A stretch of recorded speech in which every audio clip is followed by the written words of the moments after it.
Вау, қыздар! Мен бүгін асқабақтан тосап дайындап көрдім. Және ол сәтті шықты. Асқабақты осылай кішкене көбік тәрізді қылып турап алдым.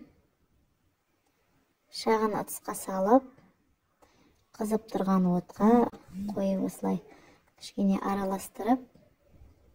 Егер де сіз әлі де менің каналыма тіркелмеген болсаңыз, каналыма тіркеліп кетіңіз.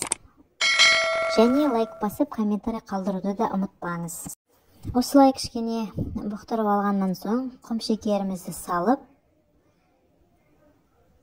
араластырып, құмшекер ерігенше кішкене араластырып аламыз да, 50 миллиграммдай суымызды құйып, крышкасын жауып, жай отта шамамен 15-20 минуттай бұқтыратын боламыз.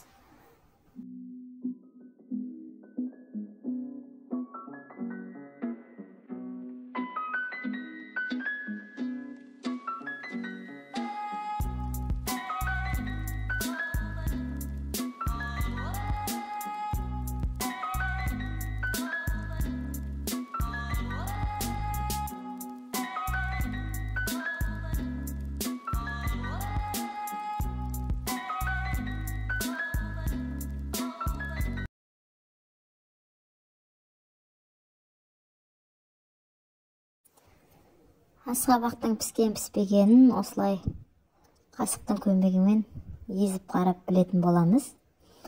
Және кішкене суыған соң шанышқының көмегімен осылай езіп аламыз, немесе блендердің көмегімен ессеңіз де болады.